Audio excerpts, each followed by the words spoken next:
And there's something that I tell myself, and that's why I make it such a big thing about like accomplishing so many things in these next years, because I don't want to be in nightlife when I turn 40. I don't, and that's not to talk down on anybody who's still involved in that, but it's just because I see much more, and also certain experiences that I have had.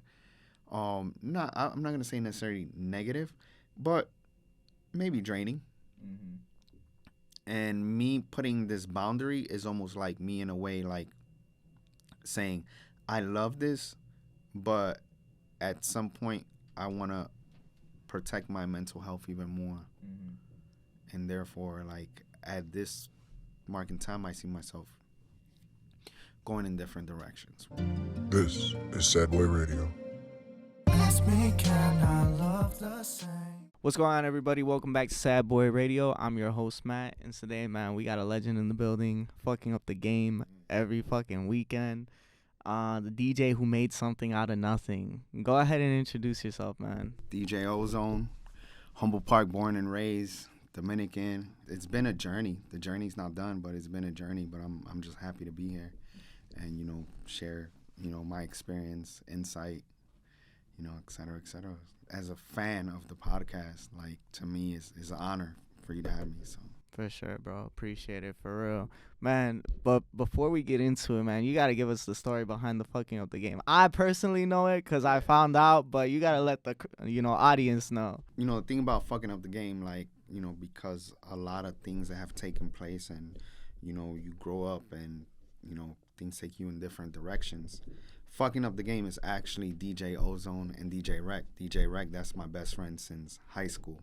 So we both like came into this journey together as DJs. And one time we were really big in the mixtape circuit at the time, like renting booths at festivals to sell our mixtapes. So we'd have make all right, for people who want reggaeton music, here's this mixtape has all the latest reggaeton, bachata. All right, this one has all the and hip hop. So 3 for 20, and that kind of thing. So in the midst of making one of those, we had our homie Peter, who used to go by the name of DJ Power, like aspiring DJ at the time. He was also like the guy who used to help us a lot, like in the midst of that movement, like sell the mixtapes, get promo, all that. And we were working on a mix. And in the blending of two songs, he like blurs out like, "Yo, this shit is fucking sick. You guys are killing it right now. You guys are fucking up the game." And we're like, "What, Peter? What you say?" And he's like, "Yo, this is fucking sick." I'm like, "Nah." Before that, he's like, "You guys are fucking up the game." And me and Rec just looked at him like, "Yeah, that's it right there. That's it." Yeah. And ran with it because I think that's literally been the mantra since we started. Like, you talking about DJ Rec is Salvadorian, I'm Dominican, two young Latino kids coming from immigrant parents, like making something out of nothing. We weren't in a space where our parents could just like walk into Guitar Center and just like splurge on equipment. Like, it was literally like things that we had to like save up money for. Like, I literally got my first job after 8th grade and saved up my 2 paychecks and got like a very entry level DJ setup that was just horrible. But again, that goes back to the whole like started from the bottom thing, because I aspired to be a DJ since 3rd grade. I watched the movie Juice with Tupac Shakur and Omar Epps, like 92, 93 movie. I watched it later in life, but that's when the movie came out, and the opening scene is like Omar Epps DJing, and that moment, me in 3rd grade, like I remember like watching that and being like intrigued, and I'm like, I couldn't put together what he was doing. I just knew it was musically involved, and I'm like, that's what I want to do. Yeah, that shit's raw as fuck, bro. And all this is just like full circle, man. Like, and that's been literally the journey ever since. Like, coming in and making things happen. Like everything, there's always challenges, there's always things that get in the way, but guess what, like, we're not gonna let nothing hold us back. So now, how's it feel to be living the dream? You know, like aside from DJing, you got credits on some big records: Chance the Rapper, Saba, First Class B, bro. It's funny because, like, to be asked, how does it feel to be living the dream? Um, this is not to say that I'm not appreciative of all these blessings and all these things that have came into fruition, but because I feel like I'm still not done yet, I never looked at it that way, because I'm like, the grind don't stop, the work keeps going. But all those things that you mentioned and all those artists that I've worked with and to have these credits, it's like, it's helped a lot and it's opened a lot of doors for me. And I know it has inspired like a lot of people out there. And to me, it's like just that alone is a gift in itself because it's almost like I partook in something or I did something that it's almost become the gift that keeps on giving. Like, you know, for example, with Everybody Something, right? By Chance. I get people always like hitting me up on Twitter, like, yo, this song saved my life, or, you know, this really made an impact in my life. I'm in the gym the other day and it's like I have this cat, like he's like 17. He's like, bro, you're ozone, and I just want to let you know, like, Acid Rap specifically, the song you produced, like, that got me through some really dark times. And I'm like, wow, that's interesting, man, because it's like, that's like a record that I hold very dearly because of what was going on in my life at that time. And it did the same for me. Like a lot of people ask me like about that record. And I always say like that record is dedicated to my son. My son had just been born not too long ago, and I almost didn't make it. I almost didn't make it. I almost didn't make it. Like while my son's mother was pregnant, um, I was in a shooting incident. You know, and I remember like being taken to the hospital, and I'm in that bed just bloodied up, and that was literally the first thought to myself, like, damn, because I'm not looking. I don't know how severe things are going, and my adrenaline is boosting fast, so I don't know how bad I'm doing, but I'm thinking to myself like, damn, I didn't make it. I'm not gonna make it to see my child, and so when I hear that song, it's like a song I dedicate to my son, because to know what the feeling was what the feeling almost was, to not have been able to be there, that to me, it's like that makes him even more of everything to me. And even like with these relationships established from that, like to even being able to collaborate with Saba, like, on the music end, but also like on merch. I had a brand called Stashbox,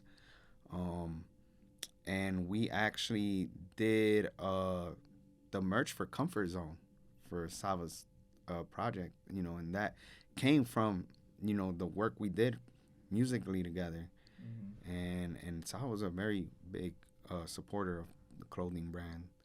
And fast forward, even with First Class, like, that's my best friend. That is like my ride or die best friend. Like, a lot of people say ride or die, but I could go on for days where it's been a lot of interesting moments where that brother has shown and proved. And he knows that it goes the other way around too. Shout out all of them, bro, for real. And you gave me goosebumps with that story, bro. Um, I had seen a couple things about it. I'm pretty sure like an Instagram post or two from you. And man, this is just crazy, because you never know what you're doing for somebody else, right? You never know the impact you're having, and to feel like that could have gotten taken away from you, to have that impact on your own son, right? I want to ask you real quick, for you becoming a father, what did that really mean to you? Man, I think there's two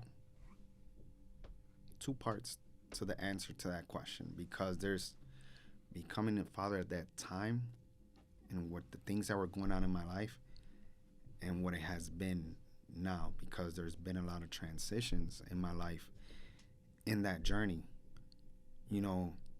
At that time, and I was 26, so I'm a little older, but at the time I'm full throttle into my DJ career that it wasn't something I was thinking about. So when I get the news, it's like I thought everything was gonna come to an end.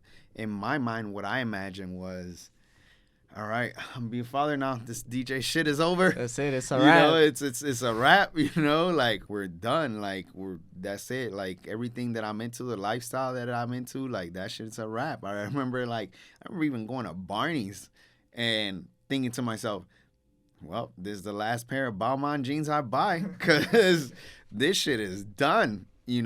But that's because I really looked at it that way. Like I'd had so many peers that were chasing something, and then something like that happened, and they had to go a different direction or kind of put their dreams on hold, and that really messed with me. You get what I'm saying? And it wasn't to say I wasn't happy that I had a child on the way, but it's just because I've seen this episode so much, I thought I was just gonna be that. So it was really like trying to fight that. Some point, being involved with certain things in the street that I should not been involved with, to kind of like keep the certain lifestyle going. And it's like, fast forward, I believe that when something is for you, God's gonna create that path for you to get to go in the direction that you need to go. And fast forward, I got there. Like, I got there, man. And it's crazy to like look at it back now. Like my son just turned 10 years old back in August, and I remember that being like a pinnacle for me, and in the sense that, like, wow, we really got through it. Like we really got here. Like I remember talking to my son's mother, like, man, we really, like, we made it. And that's not to say that our work is done as parents, but it's just like at one point, me and my son's mother were not seeing eye to eye. We were not in the best place for multiple reasons. Things on her end, things on my end, emotions, things that maybe both of us didn't see ourselves ready for at the time. And so, like, to even overcome that and be able to create a healthy parenting environment for our child, like, to me, like, it's like to look back and see that, there was a light at the end of that tunnel. Is like, it's dope. It's dope, man. I want to give you props for that too, making sure that your son comes first, right? Because a lot of people forget that part, right? They view their partner as somebody who's against them once it comes to an end. And why? When that's supposed to be still your partner, because you're co-parenting and you're trying to build that healthy environment for somebody else to grow up in, and make sure that they see that, hey, things don't always work out, but we're going to have this healthy relationship, and you can too with anybody else that comes into your life. But I do want to touch on, what you said about the world coming to an end, man, because that's, as 20-year-olds, that's all you can think of, right? You think like, damn, if I get this girl pregnant, I'm fucked. Yeah, it's over. It's a wrap, bro. Which is exactly how I was thinking, man. Like, that's how I felt, yeah. G-Eazy in the song Everything Will Be Okay. I just referenced this song last week too, so my bad. But he says, contemplating just who I could have turned out to be. If I had stayed and weren't heard, what would amount to me?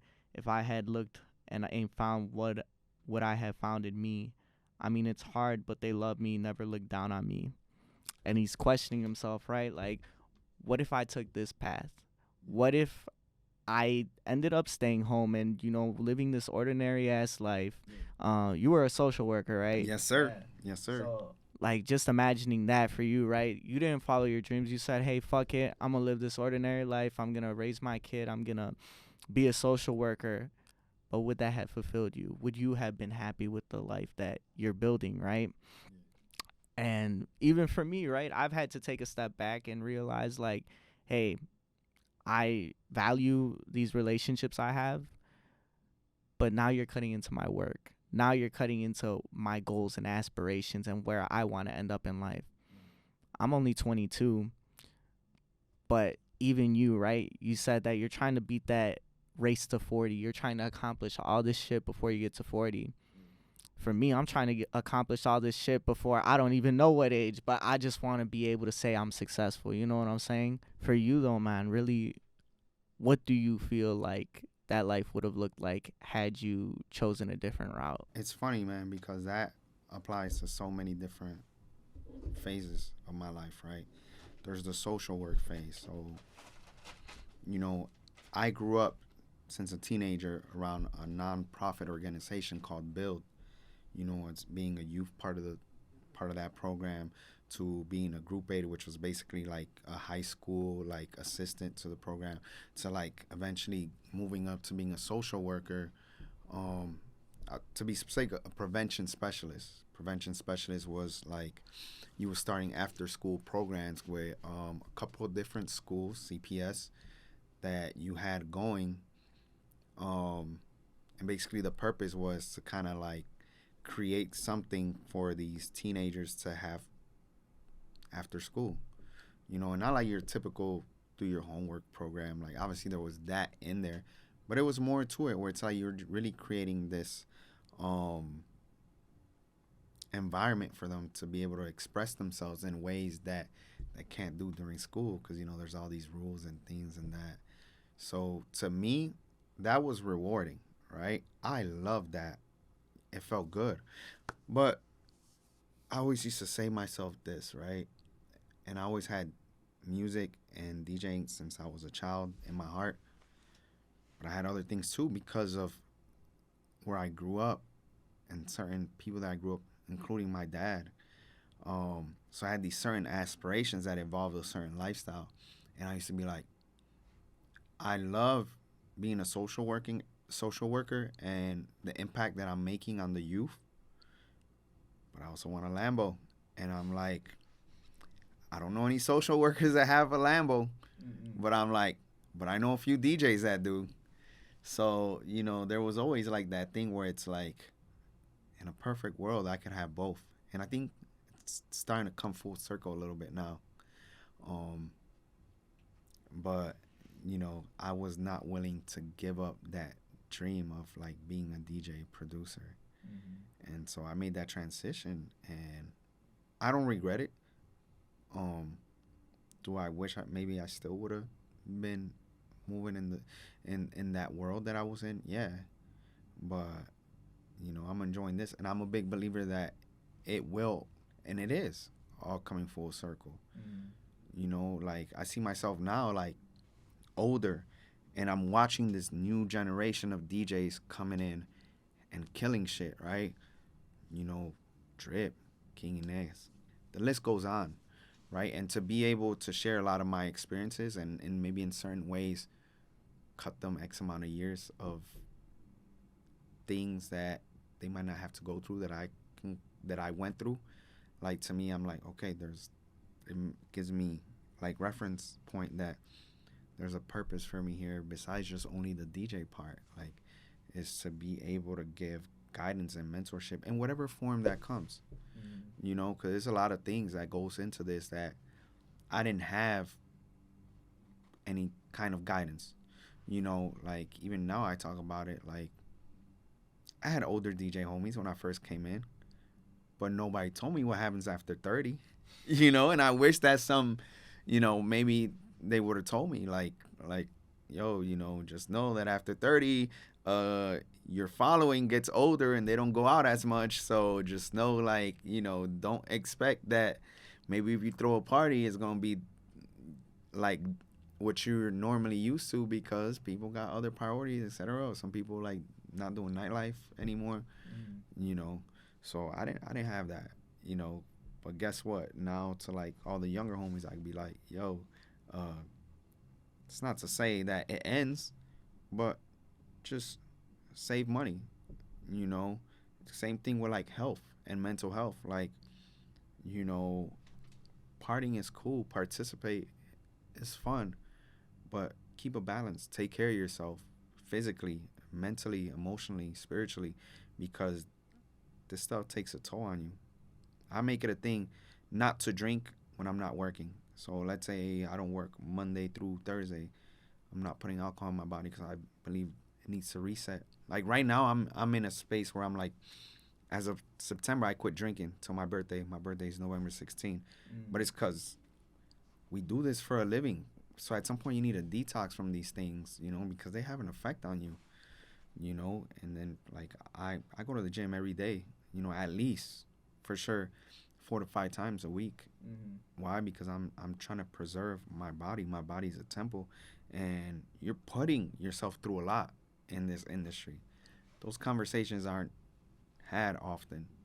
You know, everybody sees the like rock star party, you know, like go to sleep, do it again part, but nobody talks about this other part that's really important. And everybody wants that lifestyle. Everybody glamorizes it and says, "Hey, this shit is raw."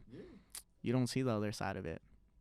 And for you, you grew up in an era where mental health wasn't shit. Nobody gave a fuck. You didn't have the Bad Bunnies singing the Estamos Biens and letting people know, like, hey, in Latin culture, this is okay to talk about. Yeah. How has your understanding of mental health grown? And also, how has it played a role in your life now? It's grown in the sense that I am more aware of my surroundings and the energies in certain rooms or people around me. And, you know, when something feels draining, sometimes it's like I might not know, like, damn, why do I feel like this right now? Or why does this person make me feel this way? But I recognize it. And when you recognize something, that's the first step. Because then at that point, it's like now you have some sort of hold on it to be able to manage it. So, like, there was a party that I used to do at the spot called Masada on Sundays. Masada Sundays is a very interesting party because, you know, Latin trap really kicked off like in that 2015, 2016 era and go up, you know.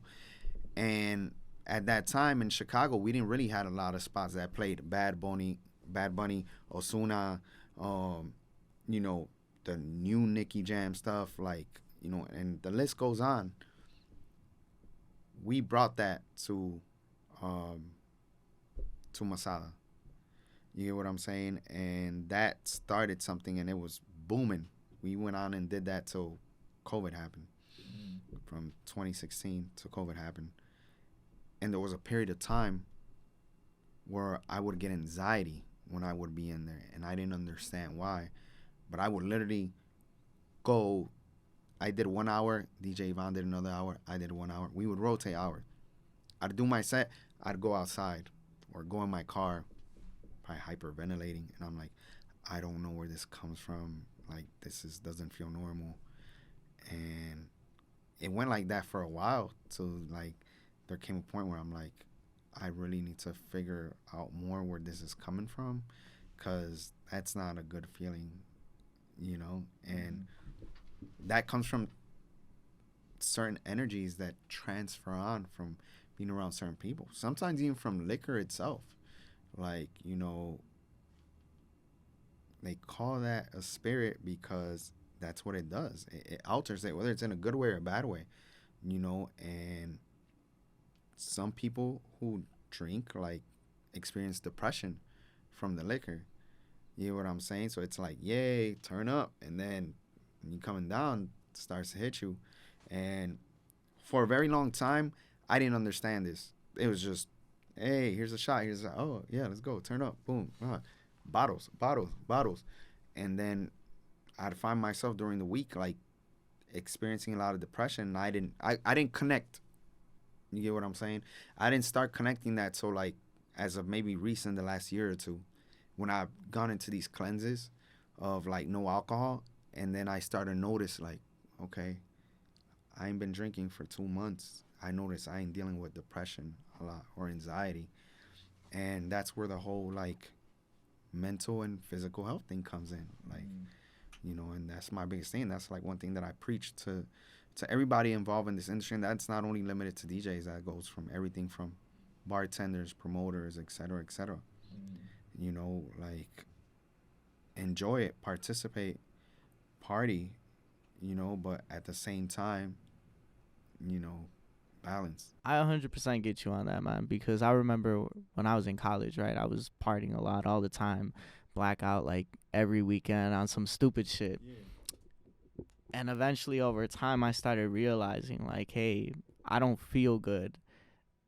Throughout the week I'm feeling sad, I'm feeling anxiety, I'm feeling all this different shit. And then the weekend comes and yeah, it's back to partying, and then the week happens again and same shit, and I'm like, dude, what the fuck is wrong with me? It wasn't until COVID happened where I completely stopped drinking for like a year. And once that happened, I got in shape. I started feeling the healthiest I ever felt in my life. And then I started drinking again. And I've never felt those same issues again since then, because I've learned to balance it. And I've learned like, hey, my life doesn't revolve around partying. It doesn't revolve around drinking. There's a lot of things that you can do and a lot of conversations that you have to have, and making sure that people understand your boundaries as well, right? Drake in a 2019 interview, he talks about that, right? Where they're telling him, why haven't you fallen in love yet? Why haven't you found somebody and settled down? And he specifically says, I love my space, my routine, and it would have to be something, he says someone, but something special that fits into that routine, like a puzzle piece, right? Yeah. In life, we're so accustomed to what we want and what we view ourselves as, right? Just like we were talking as creatives, you're so set on that goal. You're set on, okay, I'm going to accomplish this. I need to do it by this time.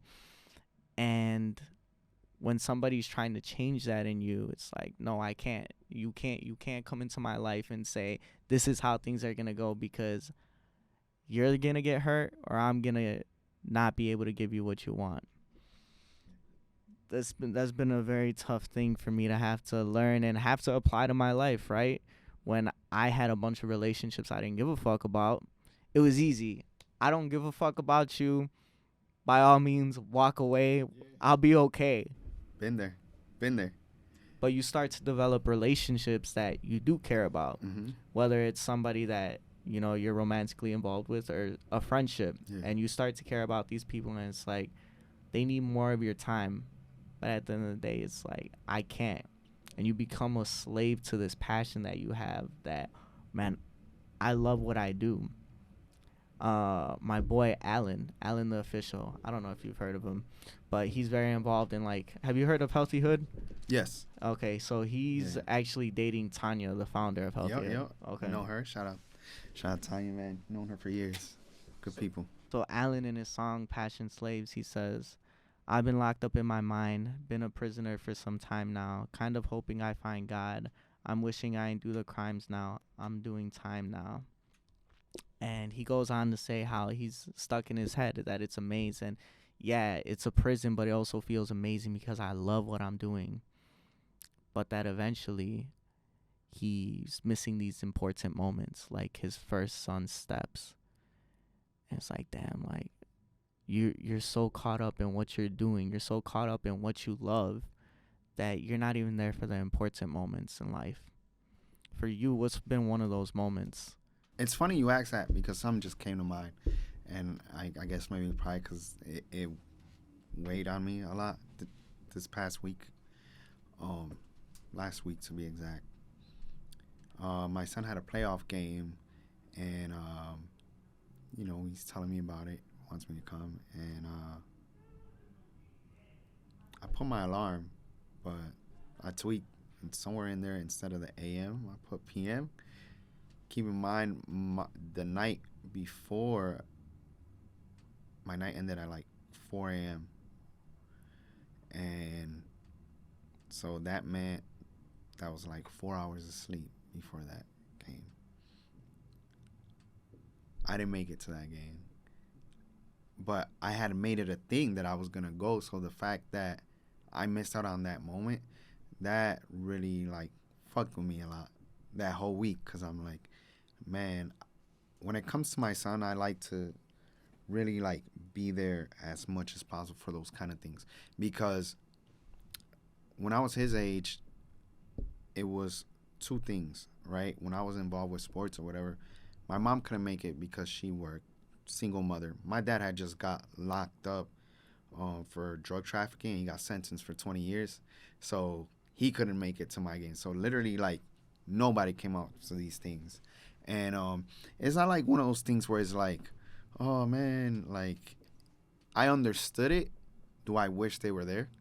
Absolutely, because I'm watching all my other teammates and their parents being there, and I'm just like, okay, cool, So because I knew what that felt like, I don't want my son to feel that way. So I always reference that to like whenever I can't make it to one of his games, and I feel like when what you bring up, it takes me back to that, and just trying to make it always a thing to be there in these important moments. Like to me, like Ezekiel is everything. Um, we might not live in the same home, but regardless, like to me, like having a son is like a very beautiful thing to me. And it's something that I almost, in a way, when I was young, I foresaw that. When I was in my teenage years, for some reason, I always had this feeling that I would have a child before getting married. And I always had a feeling that it would be a boy. And it's like, that's literally what it's been. And I don't feel no type of way about that. Like, maybe it's a very unorthodox way of like what the ideal way is to raise a child, because nobody wants to raise a child by themselves. Like that's why, even referencing back to like when me and his mother didn't see eye to eye on a lot of things in the beginning, I wasn't thinking about it that way. But fast forward, it's like I look at it now and I'm like, now I know why this young woman was feeling the way she was feeling, because I was so locked into my career path that was one of those things where I approached it like I'm willing to be there as a father, but I wasn't interested in pursuing a relationship, you know, and nobody wants to hear that as a woman. But to me, I was so locked into that because a part of me was passionate and I had this dream, but there was a certain level of ignorance and lack of understanding of the other end of it. So, I reflect a lot on that moment and I understand it a lot, but most importantly, thankful and blessed that we overcame that. And it's something that I encourage for a lot of young people out there who have procreated and maybe are not seeing eye to eye, that it is possible, to overcome these feelings. Because at the end of the day, these are emotions that we carry ourselves from things that we feel that bring us pain.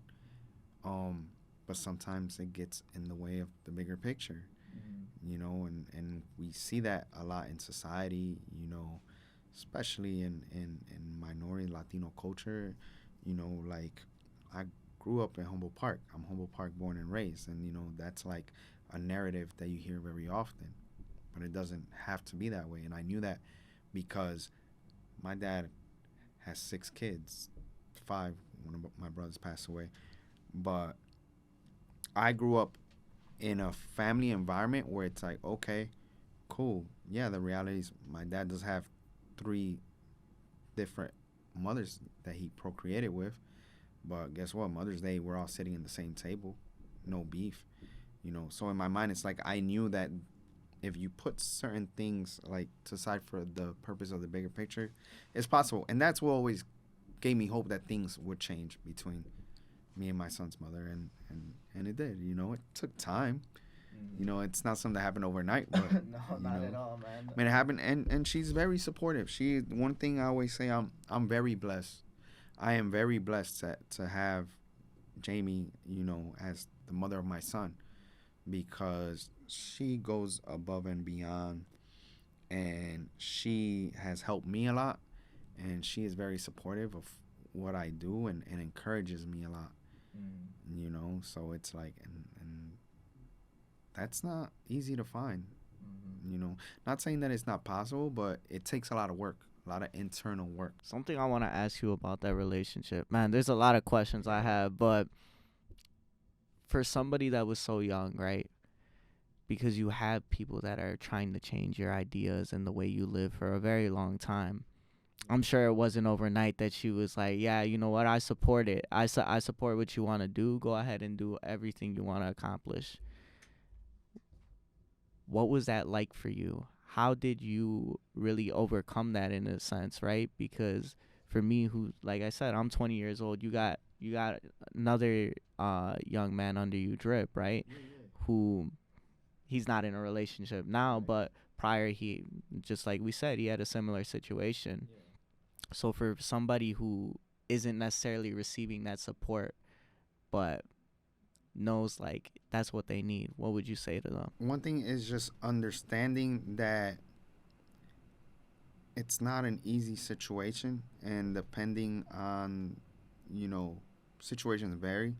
But one thing that is always present, no matter how good or bad the situation is, there's gonna be some sort of pain and trauma, and you have to be open-minded to work through these things, and at times not take certain things too personal. And when I say too personal, I mean that somebody might be communicating something to you that feels like you easily want to be like, oh man, fuck her or fuck him, like blah blah this and that, and it's like that's just a moment and a temporary emotion. And we've seen a lot of episodes where people take those temporary moments and make decisions that make an impact on more than just yourself, you know. And it shouldn't have to be that way. It shouldn't have to be that way, because this is how I look at it, right? My parents been through a lot in the midst of raising me and my sister. And my dad is also a big example that I use as to why I make it a thing to be in my son's life, you know. And not just only because it's the moral thing to do, you know, when you have good morals, but it's the fact, I look at it like this, right? My dad was locked up in 92, 20 years. He did the whole 20? He was actually 28. As time went, you know, good behavior and things of that sort, like, it was a few cases. So he had a gun case that they ended up dropping within that drug case. So basically it shaved a few years, and he ended serving, but he served the full 20. I had my dad in my life those whole 20 years. And I mean that in the form of through letters, phone calls, visits. Like, my dad did everything he could in the situation that he was to be in our lives. So, you know, and we're talking about a system that is built to break families apart. You know what I'm saying? So for that man to go above and beyond to make it a thing to be in my life present to the best of his ability based off his circumstance, I'm outside. I ain't got no excuse to ever not be in my son's life. Mm-hmm. You know, and that's basically that's what has inspired me to be the best father I could be to Ezekiel. And, you know, like, juggling what I do for a living, like, it's a challenge at times, you know, especially like, you know, like the story I just mentioned about, like, you know, the baseball games, like a lot of times where it's like, man, I'm only going to sleep 3 hours, but it's got to be done. It's got to be done, because at the end of the day, I know the joy that gives him. And so I can easily be like, oh, well, you know, everybody else is going to be there. His mom, you know, her husband, blah, blah. He won't miss me. But no, that's not the case. He's looking forward to me being there. And I want to be there. I'm really happy for you, bro. I'm really happy that you're able to make that work for you, right? That you're able to prosper in a situation that isn't meant for people to prosper, especially in this day and age where people say that I'll do it myself. I'll raise this kid myself. And I'm glad, you know, your son has somebody like you in their life. How do you feel like your parents' inability to always be there has really impacted you in adulthood and the way that you think, right? You said that your father was there as much as he possibly could, as well as your mom. You know, it seems like for for your circumstances, they made it as healthy as possible. Yes. But there's no way that it's completely healthy with those situations. Yeah. How do you feel like that inability has really shaped your mindset? When I was younger, I knew for example, my mom had to go to work, and a lot of times she had 2 jobs. So it's like she get out of one job, then go to another job. My dad, like I said, he was locked up. So there were times where it's like I look at the other kids, and they got both parents, and they seem very supportive. And sometimes I felt like I lacked that support group, but it wasn't something that was being done intentional. It was, again, circumstance. But I think it would have helped. It would have helped, and that's why I'm so adamant about like being that now as a father, because like I know the feelings that I dealt with at times. Still being understanding, but you also want to feel like you have people cheering for you, and the same way you see people cheering for your peers and your teammates, and to not have that is like, I would have my moments where that kind of put me in a dark place, but it's like I would shake it off, because it's like growing up in the hood and back to like mental health is like not the cool thing to talk about. It puts you in that space where it's like, I feel this way, but it's like, fuck it, keep it moving. There was no space to talk about these things, so you almost had to become numb to it and put it in the back burner. But the thing is that when you put something in the back burner, it's gonna come back at some point, even if it's years later. Like there's things from my childhood or maybe not that long ago that come back and hit me now, and I'm like, damn, like things like that, or things with relationships where it's like, maybe I think about like times where like I chose this journey of being a DJ over like pouring into like romantic relationships or things like infidelity, and because it's like so prone to this world I move in, right? Like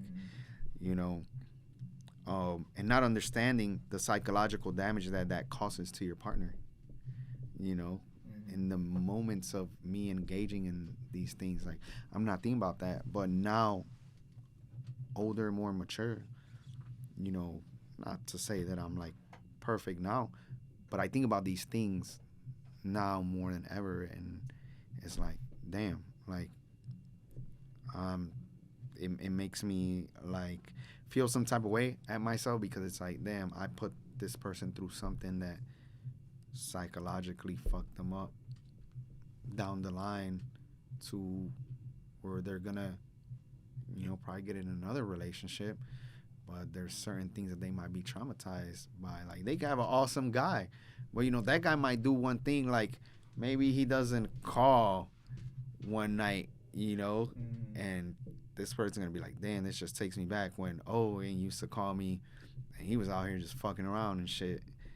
And it creates that PTSD kind of thing, and it's like thinking about like all those things that I didn't really think about. Like, to me, it's like they'll get over it, and that kind of thing. And now it's like, nah, man. It's that Big Sean song, bro, where he says, I think it's Beware, where he says, calling the next guy, now they're problems he's got to deal with, because you fucked her over. You made her feel some type of way, and that's supposed to be your safe space, and now they can't even feel safe in that.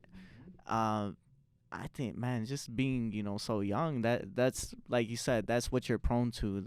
This is the environment that you chose to live in, and sometimes you just chalk it up to like, it is what it is. Yeah. You got to realize what you're doing to people, and that's why I'm so grateful that we're able to have this conversation, because you're just like giving me all the knowledge that I fucking need, because there are days where I'm like, man, like I don't know what I want. I don't know what I want to do. I know this is what I want, but how committed to certain relationships can I be if this is what I'm going to pursue? And that's a very strong battle I have with myself almost every time I start something new, right? Because the journey's not over. We just fucking started. You know, we haven't even hit 2 years. But in the short amount of time we've had, we've done those fucking big interviews that are like, damn, like people are watching now. Yeah. Just like I said, you know, I'm blessed to have been able to connect with you, especially Likewise. you checking out our shit Yeah. before you even knew what our name was. You know what I'm saying? But I want to take it back a little bit, man. I want to take it back to the beginning. You mentioned all those young DJs, and just like I said, you've been able to spit some knowledge to me. Talk about some of your relationships with the young DJs. You know, I want to start with DJ Drip. Interesting story. There was this place called, it's now called the Luxor, yeah, over there in Berwyn. Yeah, in Cicero, you're right. Before that spot was called Los Lobos, right? And it was like a 18 and over party. They had me DJing there back in like, I think it might have been 2018. I remember what year it was, but I remember very well, like, Drip was on before me. I think Drip had to be like 17, 18 years old. And I remember I'm watching this dude DJ, and I'm just like, this motherfucker's cold. Like, and you know, obviously he's still young, so there's still like things that, you know, like everybody, you're still not seasoned yet. But it's almost like you can foresee. And with Drip, it was one of those things where it was like, this kid wants it. I'm like, something tells me about this kid right here that, like, this guy's gonna be a big deal. This guy's gonna be a big deal. Like, I remember even like, you know, in my group chat at the time, like, yo, there's this cat like DJ Drip, like, watch, I'm calling it right now. And I'm like, sure enough, like, you know, Drip right now is killing it. And it's like, to think is like, he's just getting started. And when I say just getting started, I mean that in the sense that it's like he's accomplished so much in the length of the time that he's done in this industry, you know, in this game. But it's like, I'm really looking forward to what's next. Because I'm like, his work ethic is there. Like, you know, and he has huge aspirations to where he's trying to go. A few months back, I invited Drip to Maple and Ash for brunch. And my purpose was just to kind of like, you know, Drip had just finished dealing with the whole thing with the pregnancy. You know, I know like in certain areas he was questioning, you know, as far as like his place in this industry and in DJing. And it's like, I felt like it was a good time to like check in with him, and it's like, you know, create an environment with somebody who has more experience, where it's like whatever he be thinking about, whatever question he has or concerns, you know, and not just from like a DJ aspect, but everything, because everything goes hand in hand with this. Like, this ain't just playing records and rocking the crowd. There's like a lot of background work that goes into that. Like, you know, getting frustrated because maybe you're not getting booked enough, or, you know, certain levels you're trying to make it to that you feel like, man, am I going to get there? You know, a lot of questioning. And that leads to, had a lot of times where I question myself. Where you're like, man, fuck this shit. I'm Yeah. done. Yeah. And everything bleeds into your creativity. Every single situation you put yourself in, and just like I said, the relationships you build, it all fucking comes together, and it really makes you question, like, man, am I doing enough? Am I gonna make it? Oh man, fuck. Yeah, you hit a nerve there, but go on. So watch everything that Drip is doing now is like me turning back and be like, I told y'all motherfuckers what was coming. Like, I really told y'all, like, you know, like I called it when this young man was like 18 years old. But why? Because it's like you could just see it in their eyes, man, and you can tell they want it. Like, there's people, I've seen DJs come and go. Some people's shit was a phase. Some people was just clout chasing. You know, some people was like, they got popping, and then that hindered them from going further, because in their mind and their ego, they thought like, oh, I'm the shit. And then, boom, where are they now? But it's like all these things have not taken my homie off track from where he's trying to go. And I think it's even doper because it's like, my favorite part about watching all these DJs is like them capitalizing on a lot of things that maybe I wasn't as good as they are. Social media, um, TikTok. That's like a biggest thing. That TikTok is like my biggest show. So I got the app, but I haven't uploaded any videos because I haven't figured out. My biggest thing's been like, how am I gonna communicate the DJ Ozone brand through this social media outlet? You know, yeah, I could easily just go and do the same thing that Drip is doing, right? But to me, that won't feel authentic because I'll be like, in my mind, I'm like, I'm just replicating what he's doing, and I would want to come into this with my own thing that I feel identifies with me and the audience I'm trying to captivate. You know, but he got it in the bag. You get what I'm saying? It's like to see that, like that's fucking dope. And then the other aspect is that it's something that I aspired to and I never followed through. Is Drip going to Colombia. Like, so it's like, it's not only him being out here and getting these bookings and performing. It's like, yo, this guy's actually educating himself in this lane as well.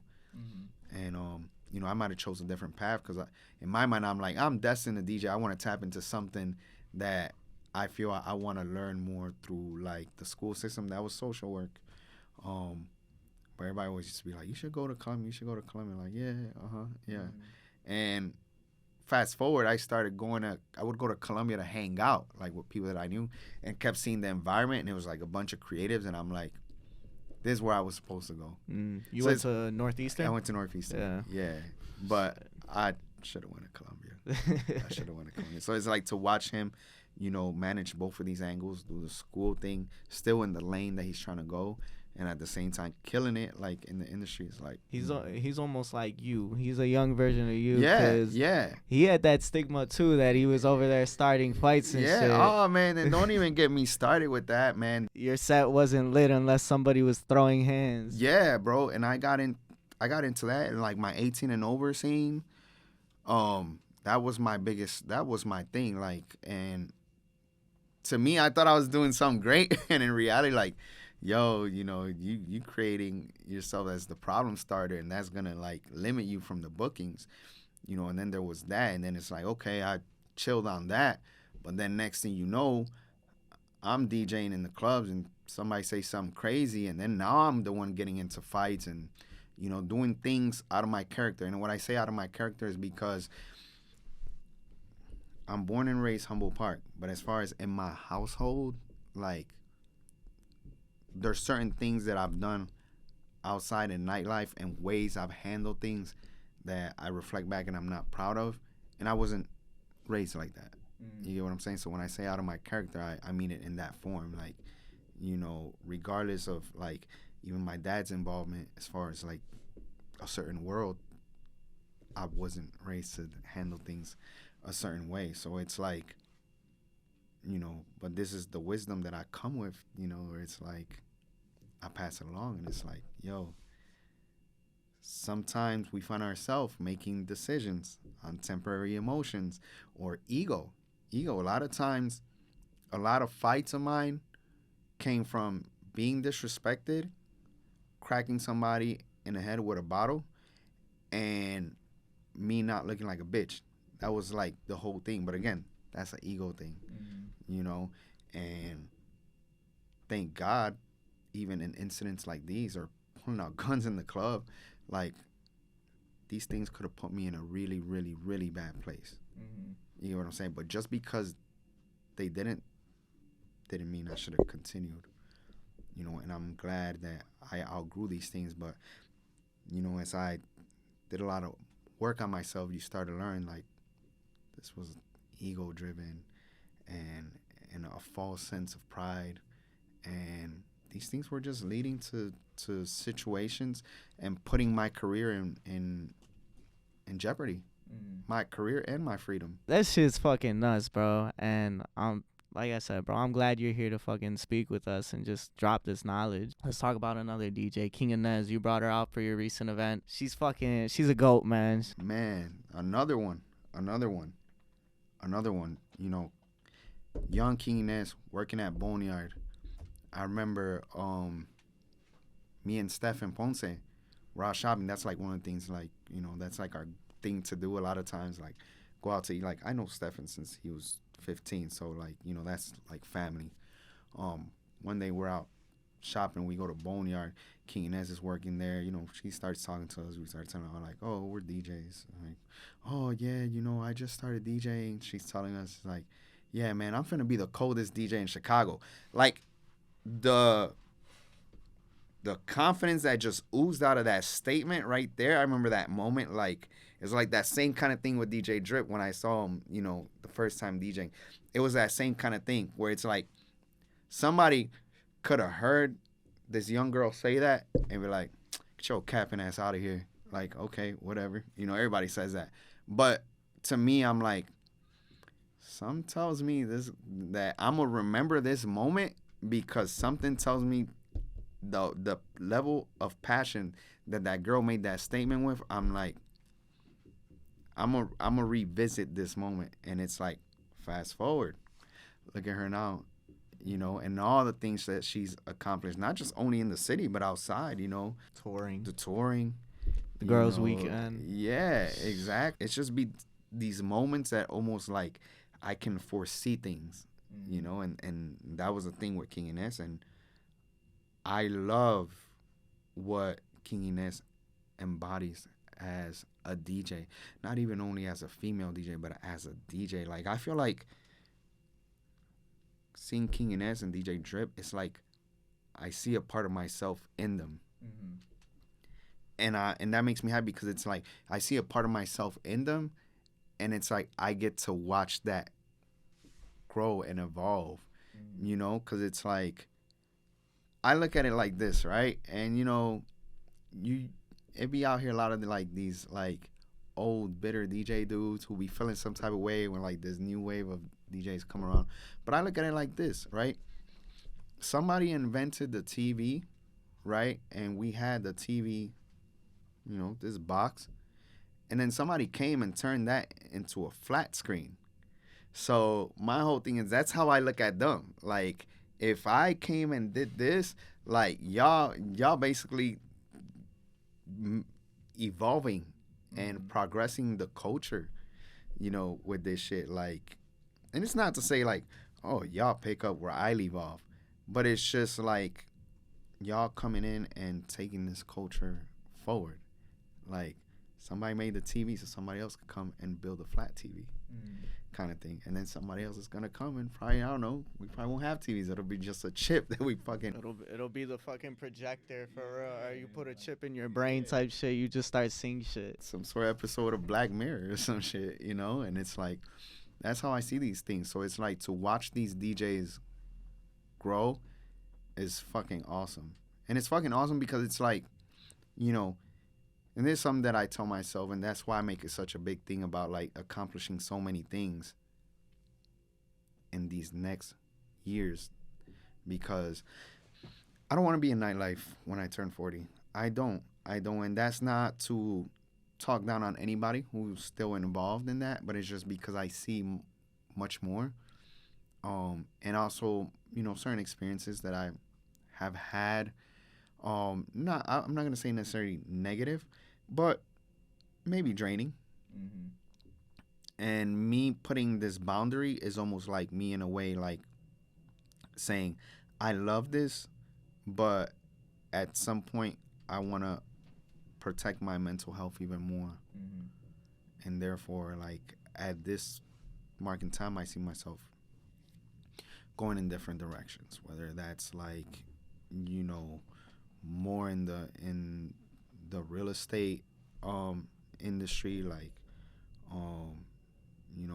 investing in property, fixing it, reselling, more on the producer side. Mm-hmm. So I have other aspirations of things that I want to achieve. Opening a car wash, like, it's like a list. He's got things. The list ready. Yeah. He said, hey, this is his retirement announcement. Yeah. But before you do all that, man, you just got to know you're a fucking legend. Like, I know people tell you that for real, but like I said, I've been involved in this shit for a year and a half. I knew your name out the gate. Already knew from day one, I want to interview DJ Ozone. When did I think it would happen? I didn't fucking know. I knew one day, and eventually, we finally made it here. But it's funny because I felt the same way though. I felt the same way. I'm like, because of how I organically became a fan. But I felt like it wasn't one of those things where I'm like, I'm a person that I like to things to happen organically, and I always kind of kept it in my, like, when the time comes, the time is going to come, and everything just fits into place. The universe makes it that way. So it's like, until then, I'm just, and this is me talking to myself, like, I'm here just being a fan and enjoying these episodes, because my biggest thing is that I really like the approach that you take with these interviews. I feel like most people is like, okay, they have a creative sitting there and they're like, oh, so, what are you working on? Or what's the next thing you got coming up? And blah, blah. But there's never like a space to talk about these things that you touch on that I think are very important now more than ever. And I say that to give you your flowers, like, that what you are doing right now, like, this is creating a platform for people to understand that not everything that they see in something like, for example, social media is what it is, and there's things behind that people got to understand. Because I think a lot of times we live in a day and age where people see things in social media that are controlled by a person that shows you happy moments, right? Or highlights or flexing, etc. But there are still internal things that they might be dealing with that, because they want to paint this picture, they don't touch on. And you come here with a platform where it's like, hey, it's cool to do whatever you're doing, but guess what? There's these things that we deal with as humans that it's okay to talk about too. Man, I really appreciate that, because just like you, just like anybody else I've interviewed, right? There's those days where you're like, fuck, like, who the fuck cares, bro? Who even cares anymore? We've done, this is 73, and you see the highs, you see the lows, and it's like, when those lows are there, especially after a fucking high, you're like, damn, like, who the fuck's even watching anymore? Yeah. And I always told myself that the likes never mattered. The views, yeah, I like to see the views getting there, right? But it's when you're having thousands of views and then you go down to hundreds, it's like, what the fuck went wrong? Yeah. Before we close out, I'm really enjoying this conversation, and you mentioned a lot that you were involved in a lot of things that you shouldn't have been involved in, right? And we don't got to get into detail on that shit. But you've been in the game for years. You had those YouTube freestyles. I did my research, bro. So I seen those interviews for the YP what's it called, signing party. So man, and it just like, I even have it written down here that you wanted to be a DJ since you saw Juice. Yeah. What's one of those lessons that you were forced to learn as you continue to grow within the industry? And this can be personally and professionally. Not everyone has your best interest, and to know your worth before it's too late. And moving forward, that's like one thing I try to get across to like the younger DJs, especially, in areas where it's like you're popping, and yeah, like you feel like, yeah, everybody wants me, right? But just know that that can also be temporary, or there's been the cases where it's like people try to make you feel like you're less than what you are. And I've seen this happen, like, where it'll be certain DJs that are popping, and it's like, you guys only want to pay them X amount, and it's like, they're worth more than that. They have a following. They're worth more than that, but they'll almost, in a way, play the psychological game of downplaying you, like you're only worth this much, and like whatever, following you got is really not as big as it is. And I learned that myself when I started doing my own parties. I feel like, and that's something I'm not saying every DJ has to do that, but I encourage it because that raises your stock and it gives you a better understanding of your value as a brand and as a DJ. I used to throw this party called Fucking Up the Game Fridays at a spot called Locale weekly. That party went on for 5 years. So think about it, every Friday, 5 years, 2 DJs, because of me and DJ Rec. And it's like, no promoter.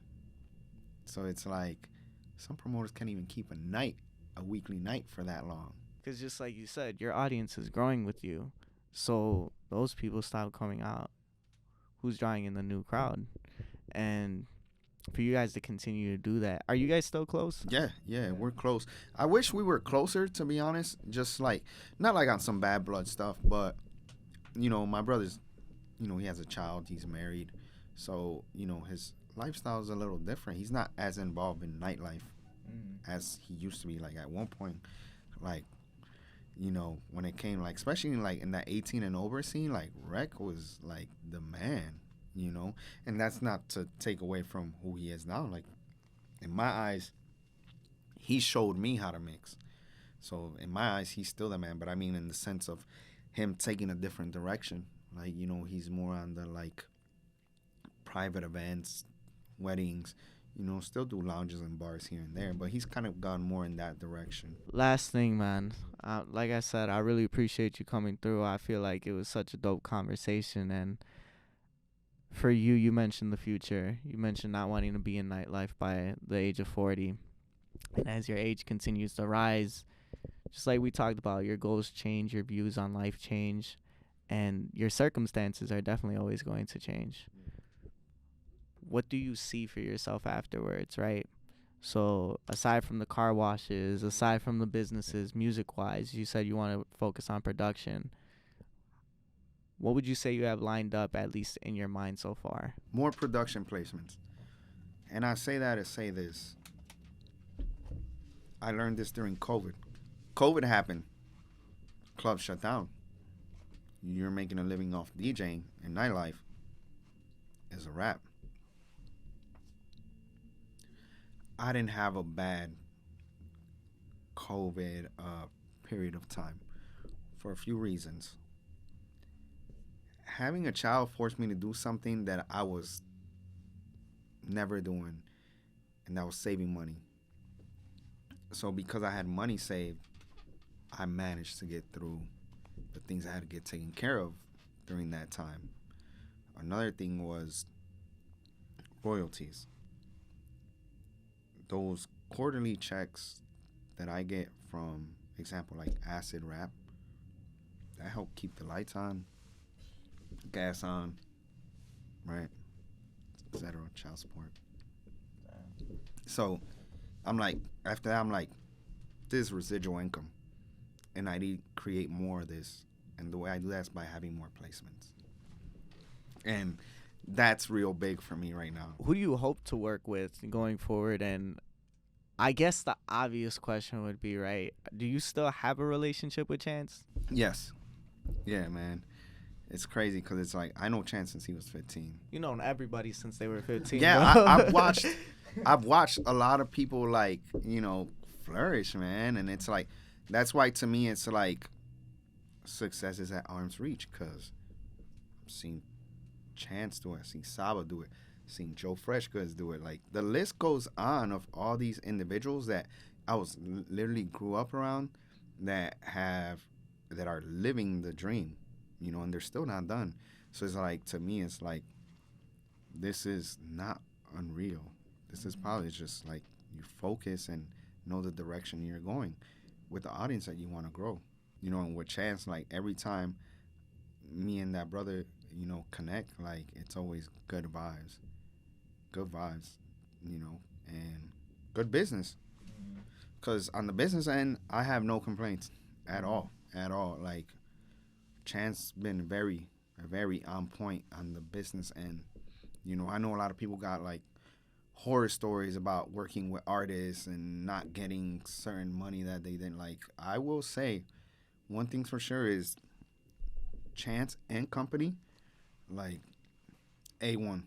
I've never had to be like, yo, where's my money? Blah blah. Like, I haven't got the royalties for this quarter. Like, and we talking about something from 2013. So how does that work exactly? They send it, or they have another company that does it? they get paid from like YouTube, TikTok, etc. And their accountant from Chance Raps, which is like the company, like they'll send you this bread like quarterly.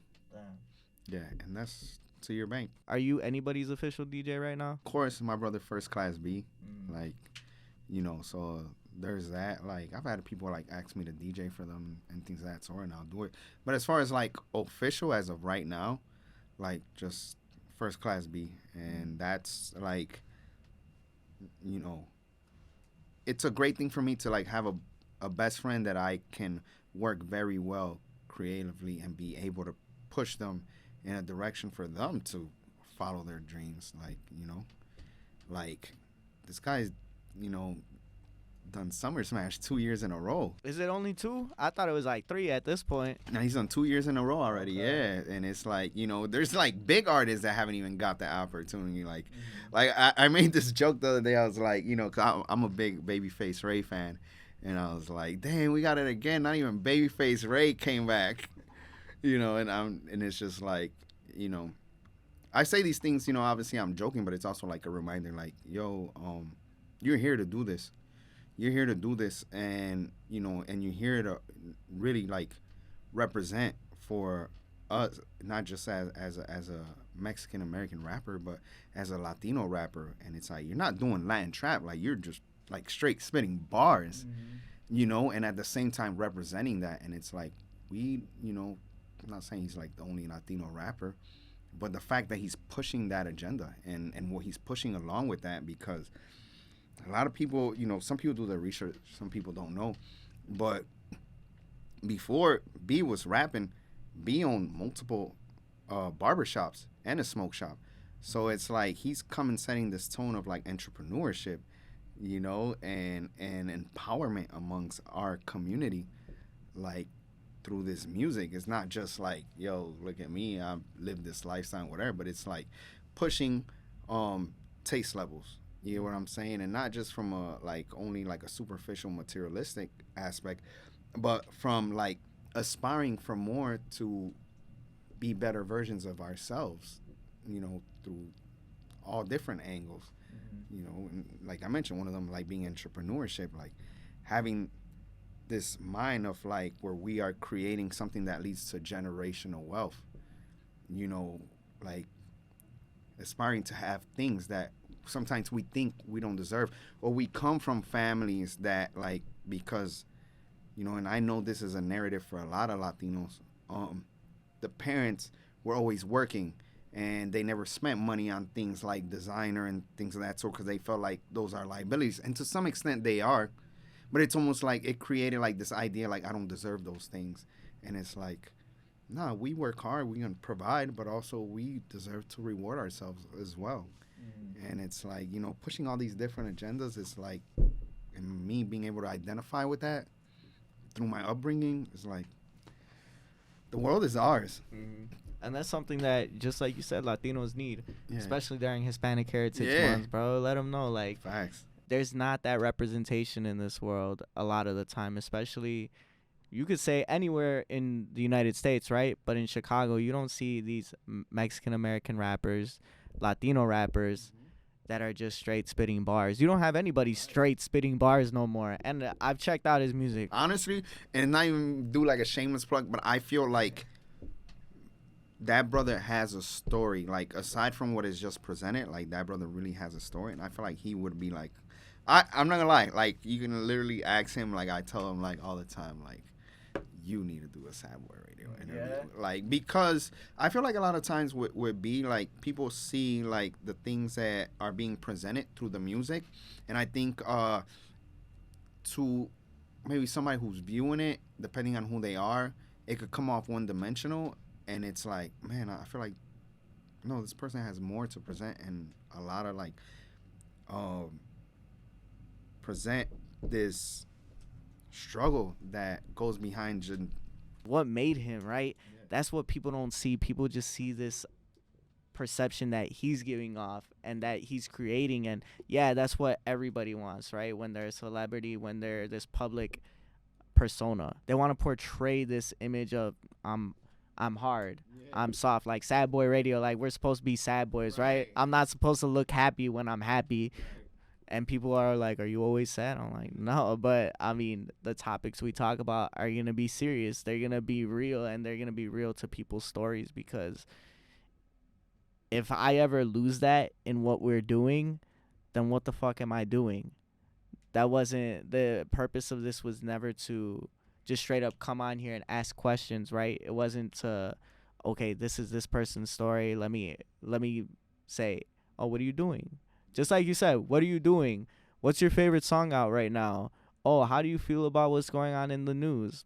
No. The point was, let's have a conversation, a heart to heart, about what's going on in your life and how it's impacting you and how it's changed and shaped you into who you are today. A lot of times we think we can't reach people because we think that because they are cooler or celebrity or whatever, that they don't deal with certain things that we deal with as humans. It's like, damn, now it makes it even more of a fan because now you can connect with them even more. Because that's how it was for me with Kanye, you know, like growing up. That's why I love watching interviews, bro. Any type of music interview. I used to literally sit in my room, or I didn't even have a room at one point in my house, right? Because I got 3 siblings, and my grandma was living with us at the time, so I've slept in the living room. I would literally just watch Angie Martinez or Ebro in the morning on my fucking laptop, and that was it. I didn't really get into the Breakfast Club until a little bit later, just because Charlamagne used to always be wilding. So it was kind of hard for me to be like, bro, like yeah, now it's funny, but when I was like 15, I'm like, bro, what the fuck is this dude talking about? Yeah, because you just say like some reckless shit where it's just like, okay, I get it, you're trying to be bold, but it's like at one point it's like you're trying to bring a bold factor, but at what point is the integrity dismissed? Because you know, now we're finding ourselves seeing a lot of clips where it's like reckless ass shit that he said early on, and now it's like, and even he speaks about it where it's like he reflects on some of the shit he be saying, and he knew like, man, I was just trying to get a reaction or trying to be bold, and it's like, yeah, but in the midst of that, like, you jeopardize the integrity of either yourself or the show. And like at that time it might have been like, oh shit, did he really just say that and create it like a headline? But you know, that'd be the biggest thing where it's like sometimes, I think this goes for everybody, we do things to either create buzz or create like some sort of wow factor, but then it's like fast forward, it's like you look at it and you might not be proud of that. I did that one early on, like earlier in the year. I definitely tried to like get that, and it just went south. And I was like, man, fuck this shit. Like, what am I really doing at the end of the day? Yeah. You're burning bridges at that point by going in on people, and especially on this platform, right? If I sit here and I let somebody else berate somebody, that person's going to be like, man, fuck this dude. And then they're going to tell their people, and their people aren't going to want to fuck with me. So it's like, bro, like, I'd rather just spread love and let people be open. If they have an open issue with somebody and they talk about it, by all means, I'm just not going to feed the fire. You know what I'm saying? It's funny that you say that because that's how the recent fundraiser party, Better for the People, came about. So, you know, I was about to pull the same move, right? There was like this tweet about like somebody saying, oh, are you non-Caribbean people that love capitalizing off Puerto Rican culture, you know, and Dominican culture, like, I want to see y'all donating, right? And I was going to repost this because I get what the person is saying. But what that was going to do is just, throw shade at people. And create a reaction where people are like, whoa, like people hella likes, or people are just like, yeah. But in my mind, I'm like, okay, I post this. At the end of the day, this is not going to do nothing positive to the real issue. So I was having this conversation with my sister, and, you know, I was explaining to her that, where it's like, I shared the post with her, but how I wasn't gonna put it, because in my mind I'm like, yeah, it'll get a wow factor, but at the end of the day, this doesn't contribute anything to the real issue, which is people in Dominican Republic and Puerto Rico dealing with, the aftermath of this hurricane. And that's when it was like, you know what? Instead of throwing shade, why not do something that's gonna raise awareness and help the people in need? And that's where the whole like Perreo for the People idea came from this conversation with my sister that she contributed to creating this. And I was just like, you know what? This is gonna be my approach instead, because my hope is that instead of me throwing shade with what I would have been like me reposting this tweet, it's more like I want to inspire more of that through nightlife. It's cool, I'm not here to down talk on everybody who decides to throw a Bad Bunny themed brunch every week, but it's like, let's also keep raise awareness to this social agenda of like, let's also help people in need through these things that we are creating for our own benefit. The biggest artist in the world right now is fucking Puerto Rican. Yeah. When did you ever think you'd hear that? 1. 2, people love to post TikToks to Bad Bunny. Yeah. Everybody fucking loves Bad Bunny. Yeah. But what are you doing about his island that just got fucked up, So, I really do. I love everything you do, bro. I love that you're really out here spreading awareness, because, yeah, you are one small cog in the machine, but you're making that difference and you're making that effort and you're bringing out the fucking amazing King Inez's, and I forgot who else was on that flyer. King Inez, Gio Sands, DJ Gato, Al Alvarez, Josh One, that's my partner in a lot of these events that I be curating.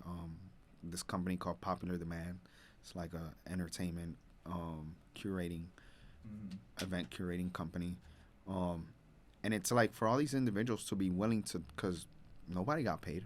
When I tell you no one got paid, it wasn't some of the proceeds, it's all the proceeds. So all the money made, the money donated, that all went to Jompeame, which is the nonprofit in DR, doing a lot of the work with the people who have suffered from the damages, and the Puerto Rican agenda, which that's for Puerto Rico.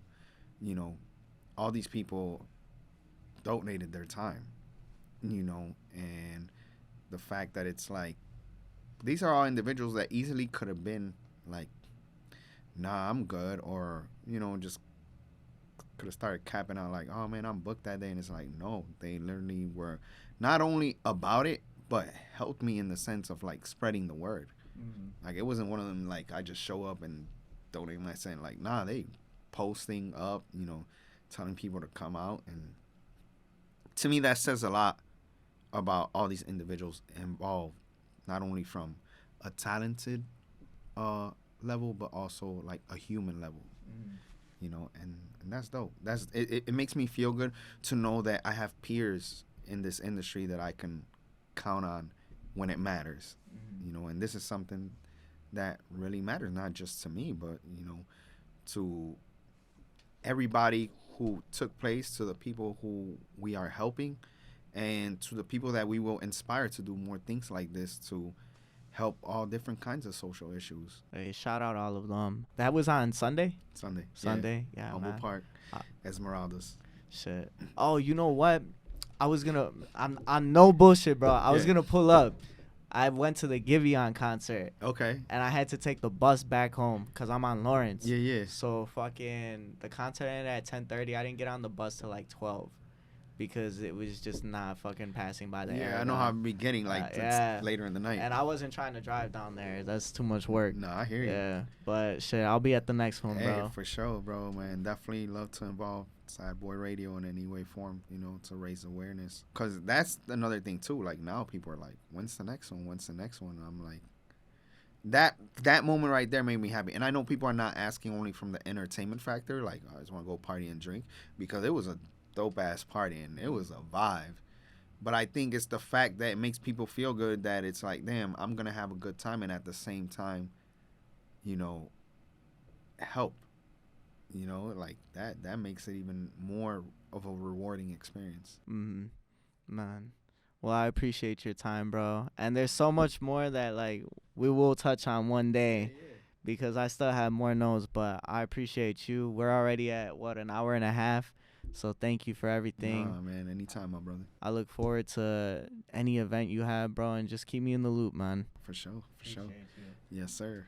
All right, guys, that's going to be all for today. Thank you for watching. Make sure you pop out to any DJ Ozone event. Make sure you check out First Class B. Shout out DJ Drip, Payday, King Inez, Geo Sands. Who else you want to shout out? Man, shout out all the young DJs killing it right now, man. For real. Like, you know, they are doing an amazing job. And if nobody's telling them that, like, I want to be sure to give them their flowers and let them know. Man, love. Thank you. That's all, guys. Thank you for watching. Make sure you like, comment, subscribe. Sad Boys for real. Peace out.